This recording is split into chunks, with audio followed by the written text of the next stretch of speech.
Hello, and bienvenidos to this episode of Voces, the official Hola at IBM podcast that brings our Hispanic and Latino communities of IBM together to share authentic, accessible, and informal conversations, amplifying critical leadership messages on culture, career, well-being, business, and technology.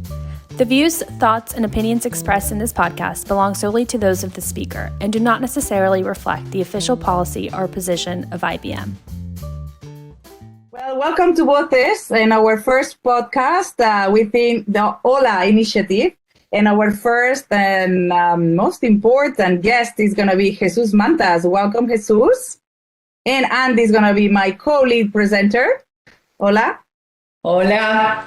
And as we want this to be an innovative adventure in our journey, we would like to do a hybrid between Spanish and English. So we'll be mixing the languages a bit. And we'll be switching from sometimes in English, then sometimes in Spanish, so that we can cover all of our Hispanic friends and everyone to get to understand each other better. That's awesome. I'm great. Looking forward to it. So, Jesús siendo el primer invitado y el invitado de honor para Voces, y siendo Voces una parte de la iniciativa de Hola, que estamos haciendo en IBM, en IBM Consulting, contanos un poco cómo nació Hola. ¿Cuál es el génesis de Hola? ¿Cómo surgió la iniciativa, el nombre? Eso me parecería interesante para que todo el mundo lo conozca. Sí, la verdad, el nombre Hola es un acrónimo. Hola, obviamente en español, significa hello en inglés.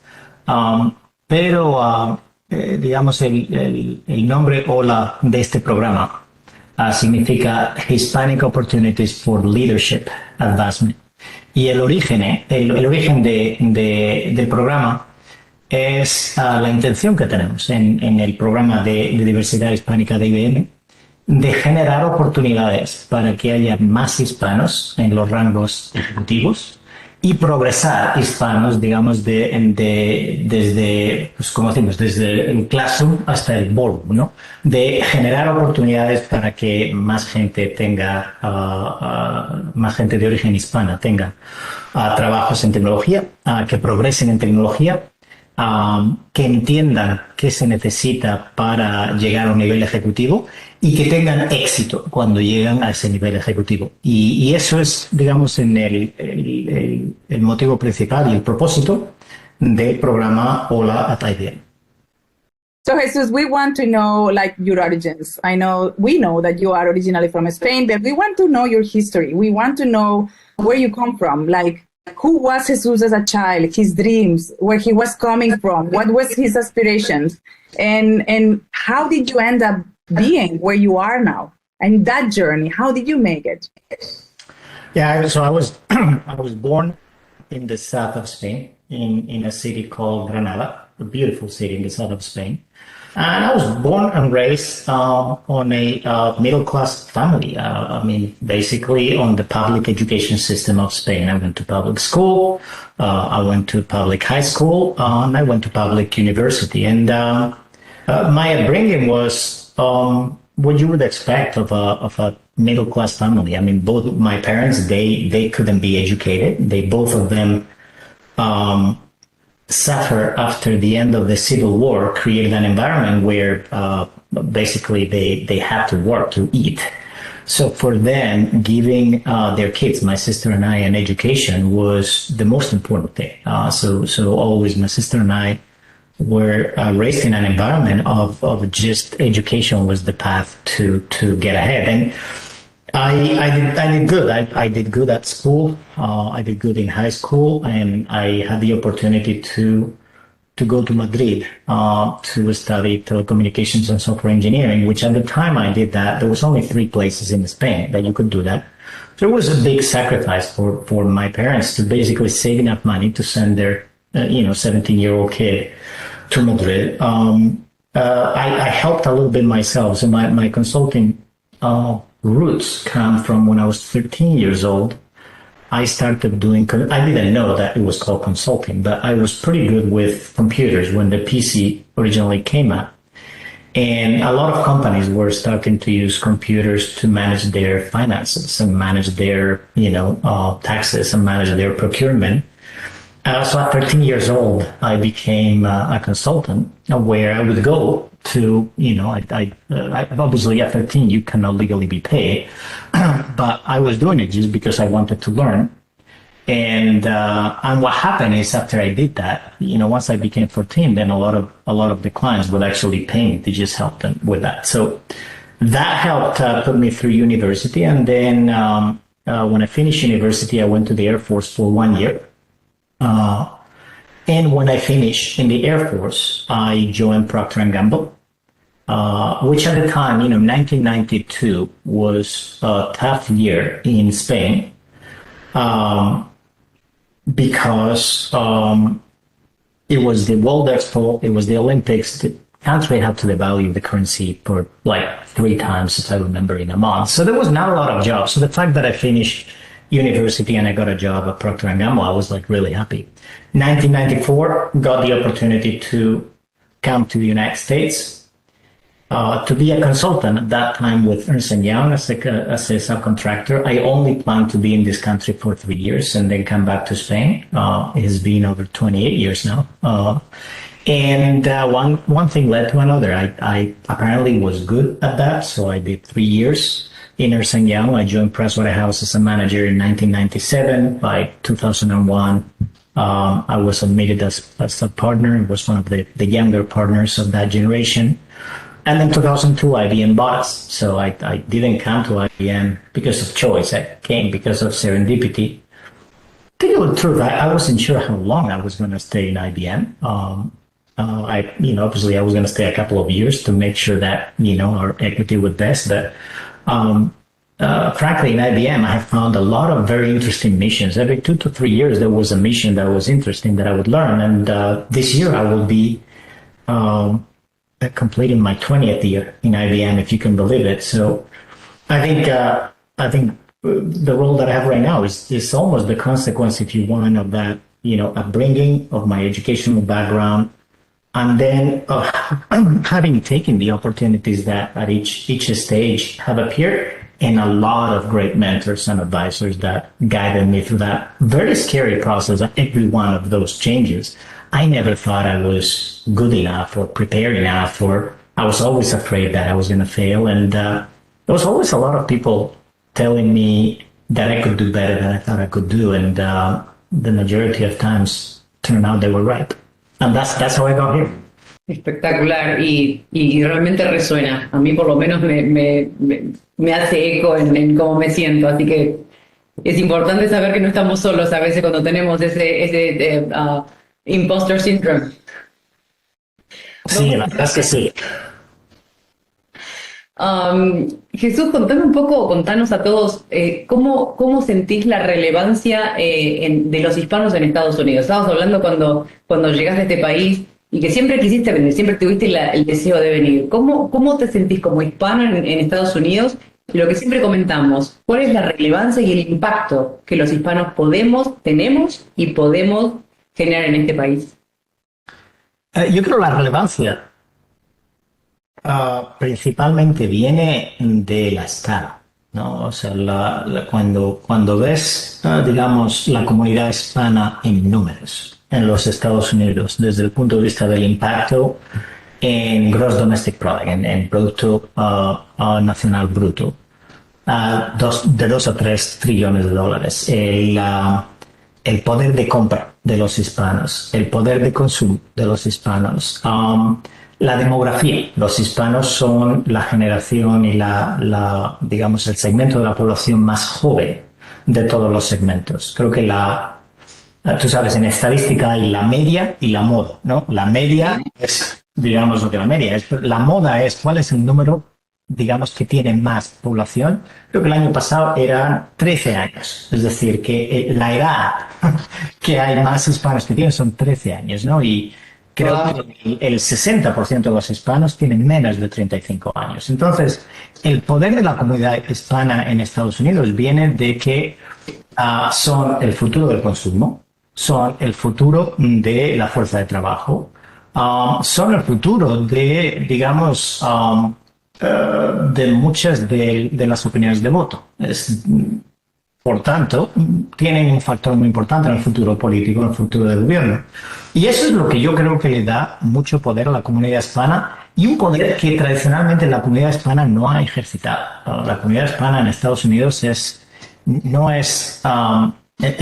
muy fragmentada, ¿no? Si quieres, es más un archipiélago de islas en lugar de ser una fuerza conjunta. Y yo creo que, bueno, por un lado, eso puede que esté cambiando, y por el otro lado, por eso es tan importante de que si en una población, el 20% de la población total de Estados Unidos es hispana, no tenemos el 20% de representación en muchas de las instituciones. No tenemos el 20% de representación a nivel ejecutivo, ¿no? En media en tecnología es del 4 al 5% de los ejecutivos en tecnología son hispanos. Si vas a consejos de dirección de compañías públicas, es más como el 2 al 3%, ¿no?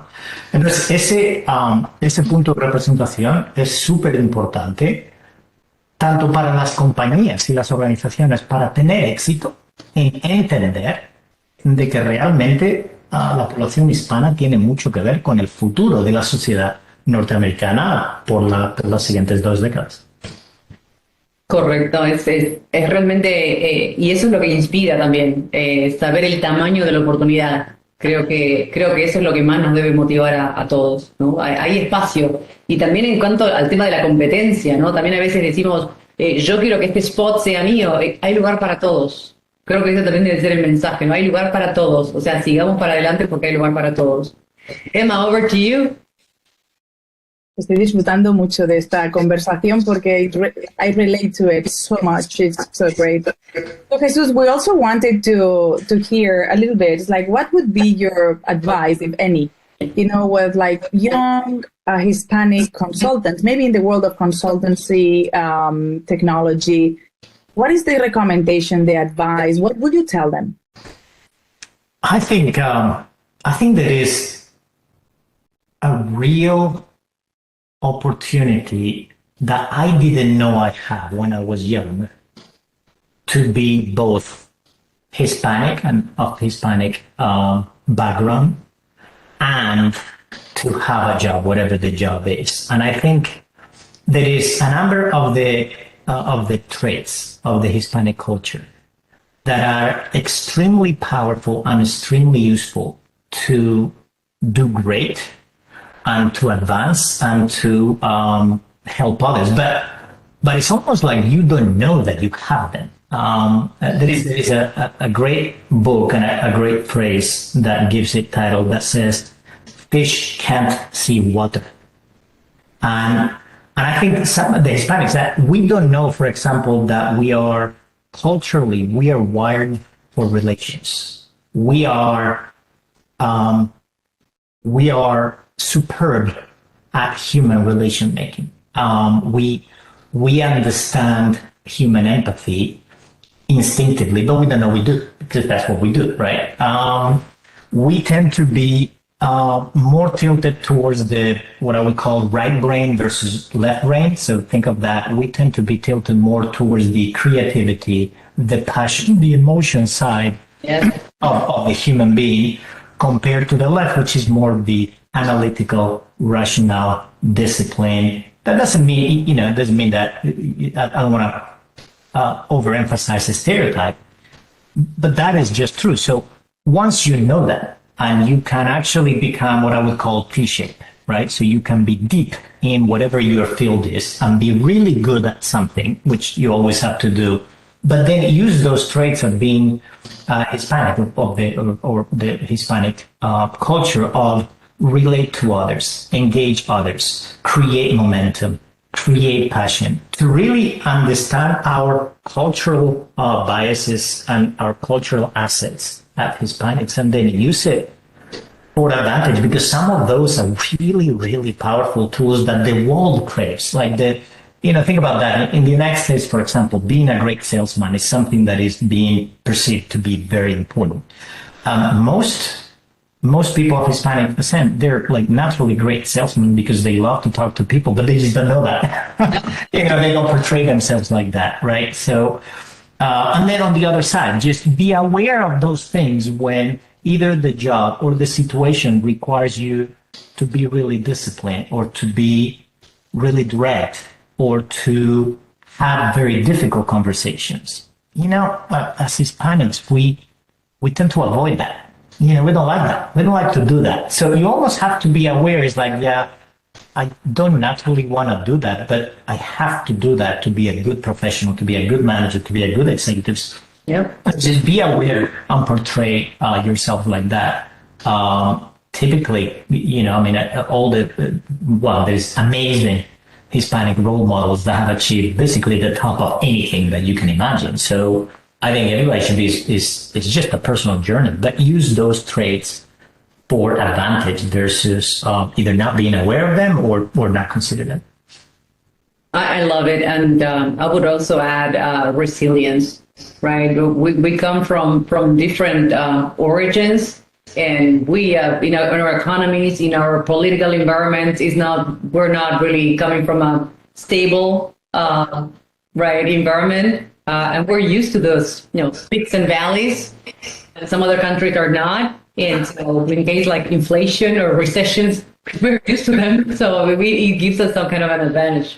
¿Qué es lo que te inspira? Sé que los que te conocemos sabemos que tenés una gran vocación y la energía y el tiempo y te haces, conociendo tu agenda, sé que haces realmente un espacio para eso. Para seguir aprendiendo, para seguir leyendo, investigando, aprendiendo todo el tiempo, que a muchos nos cuesta porque nos dejamos llevar por el día a día. ¿Cómo encontraste ese balance? ¿Qué es lo que tenés para comunicarnos sobre eso, que realmente es una cosa admirable en vos? Sí, te digo, no sé, mucha gente a lo mejor no sabe esto, pero yo desde que era pequeño, desde que me acuerdo, tenía 2 años. Yo siempre quería ser médico. Y la razón por la que yo quería ser médico, de hecho, todos mis juguetes de Navidad, desde que tuve juguetes de Navidad, posiblemente 3 o 4 años, hasta 16 años, eran cosas relacionadas con medicina. Eran un modelo de anatomía humana, o era un microscopio para ver algo. Era siempre algo relacionado con medicina. Y el motivo por eso era que me encantaba descifrar la complejidad y hacerla simple. Y, digamos, el sistema más complejo que yo podía entender era el cuerpo humano. Y yo decía, si me puedo enfocar en el cuerpo humano y puedo entender cómo funciona, quiero aprender. Y nunca me cansaba, no me cansaba, ¿no? En algún tiempo también me gustaba mucho física, especialmente astronomía. De hecho, escribí un artículo que se publicó y gané un premio cuando tenía 19 años,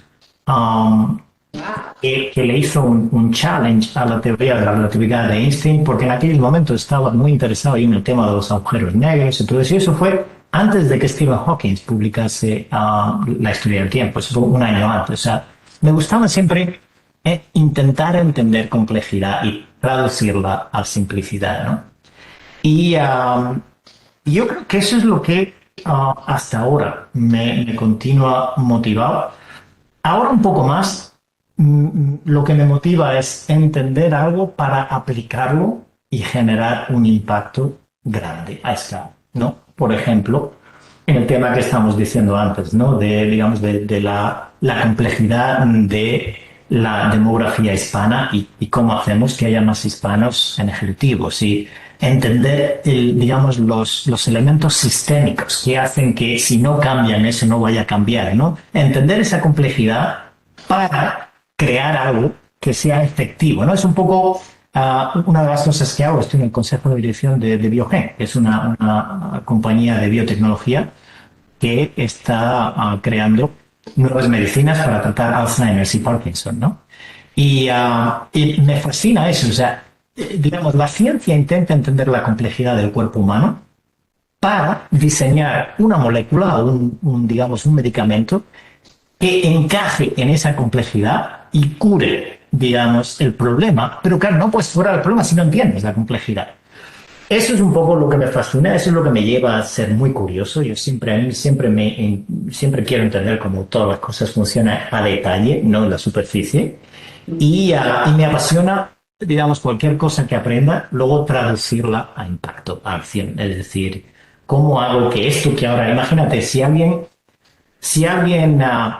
hace 500 años tuviese la ciencia de el tiempo, ¿no? Si va a llover o si no va a llover. Una vez que entiendes por qué llueve, oye, puedes predecir, oye, mañana va a llover y va a haber un huracán de aquí a 5 años. Entonces, eso es un poco lo que estoy enfocado ahora. Es decir, bueno, si entiendo realmente los problemas más complejos de un equipo, de un cliente, de una tecnología, entonces puedo hacer algo que tenga un impacto desproporcionado. Y eso es lo que me apasiona. Y en el medio de todo eso es ayudar a gente, digamos, a que entiendan eso también, ¿no? Porque una de las cosas que he aprendido es que para tener un impacto grande a escala, rara vez es como un acto de un cantante solo, ¿no? Siempre es un acto de una orquesta. Y entonces, pues no es suficiente que yo lo entienda, no es suficiente que yo sepa cómo hacerlo, sino tiene que ser que tengamos un equipo y que todo el mundo entienda su posición en ese sistema para hacer que el impacto sea grande. Eso me apasiona. Me encanta y me súper motiva. Ya tengo ganas ahora, a los 19 años, hacer un challenge a la teoría de la relatividad. O sea, okay.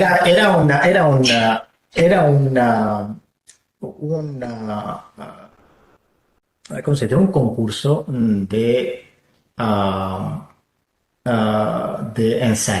ensayos científicos. Entonces podía tomarme libertad editorial, que me la tomé en las ecuaciones, me tomé mucha libertad de las ecuaciones, pero oye, la narrativa estuvo tan bonita que me dieron el premio, ¿no? Eso es lo que importa. Okay, thank you very much, Jesús. So let me hand it over to Emma now.